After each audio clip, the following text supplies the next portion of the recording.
Oui, on peut le résumer ainsi. Ouais, fier et heureux. Du résultat évidemment, mais au-delà du résultat, de la performance. Voilà.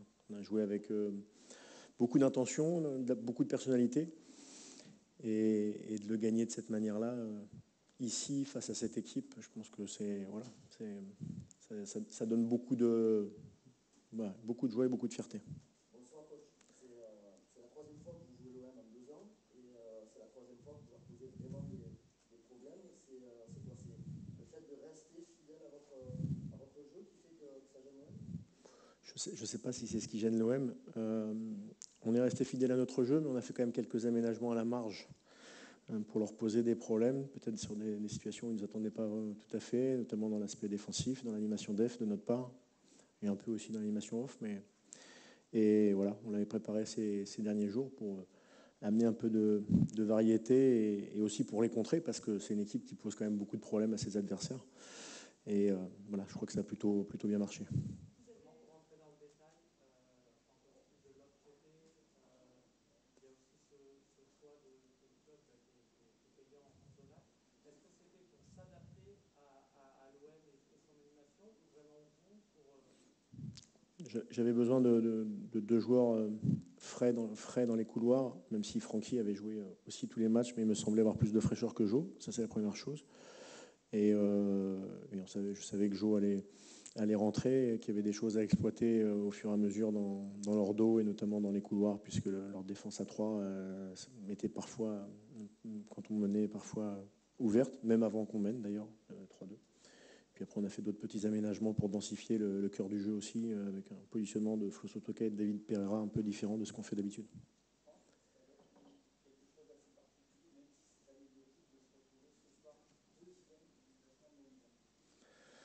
15 points.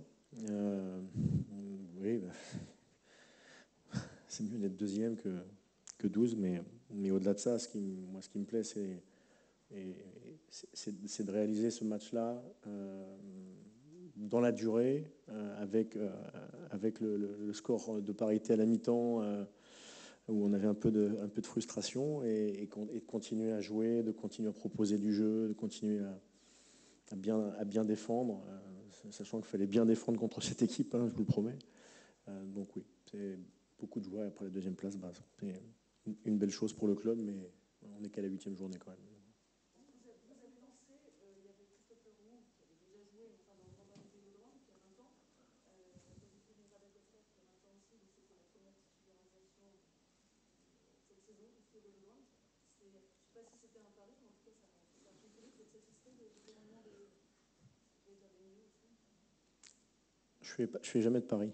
Si je mets des joueurs, c'est que je suis certain que, après, comme j'ai dit à David, peut-être tu vas louper tes 3 premiers ballons, je m'en fous. Voilà, tu continueras. Je voulais un joueur qui ait du volume de jeu pour défendre, un peu plus à l'intérieur. Je voulais un joueur qui puisse, dans notre animation offensive, amener du surnombre dans le cœur du jeu, et capable de jouer sous pression. Et je voulais aussi un joueur capable d'éliminer en 1 contre 1 et de jouer des transitions. Et David cochait toutes les cases par rapport à ce qu'on faisait. Et même si je savais qu'il n'aurait pas 90 minutes, puisque, comme vous l'avez dit justement, il n'avait pas commencé le match pour l'instant, mais je savais que sur 60-65 minutes, il pourrait poser beaucoup de problèmes, et que Gaël, qui s'est peu entraîné pendant une semaine, pourrait nous finir le match. Voilà. Et Christopher Roux, qui a joué déjà avec nous depuis le début de saison, je sais les entraînements qu'il fait aussi, et j'avais toute confiance en lui.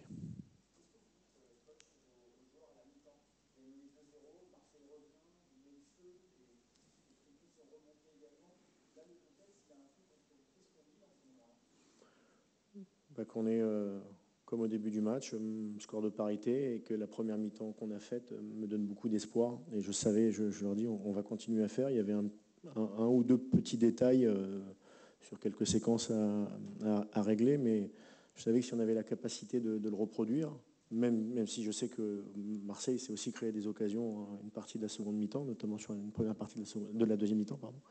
Mais je voulais qu'on continue à jouer, qu'on continue à sortir les ballons, qu'on continue à leur faire mal dès que c'était possible. Et ils l'ont fait une fois de plus.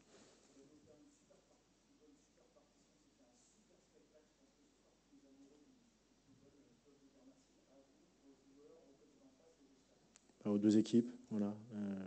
Je pense qu'il n'y a pas beaucoup d'équipes qui ont posé autant de problèmes à Marseille depuis le début de saison, mais s'il y a eu un beau spectacle, c'est qu'il y a des équipes qui ont voilà, la volonté de jouer, la volonté d'animer différemment parfois, et tant mieux, et un peu plus tant mieux pour nous parce qu'on a gagné. Comment vous faites pour avoir vous avez un jeu très offensif, vous y allez, finalement, il y a très peu de déséquilibre dans votre équipe. Comment vous expliquez ça on va vers l'avant, mais en même temps, on bouge les comptes. Je pense qu'on a quand même gagné en maturité. Par rapport à, je dirais, il y a un an, au bout de 8 matchs, même si on avait très bien commencé la saison dernière, mais on avait plus de déséquilibre dans notre jeu. Je pense qu'on a gagné en maturité et qu'on a gagné en technicité aussi. Voilà. Ce qui fait que les deux cumulés permettent de perdre moins de ballons qu'on pouvait le faire et que les choix de jeu sont certainement encore meilleurs. Et il y a des moments où on sait qu'on ne peut pas y aller, on n'y va plus et on sait avoir de la maîtrise. Parfois, on voulait y aller il y a quelques mois encore et ça faisait des transitions sur transitions. Donc, voilà.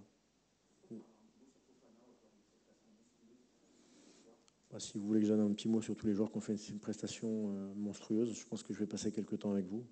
Donc, je vais ressortir personne parce que j'ai un collectif exceptionnel et je pourrais parler de tellement de joueurs ce soir que voilà, lui comme les autres ont fait un match exceptionnel. Merci à vous. Au revoir.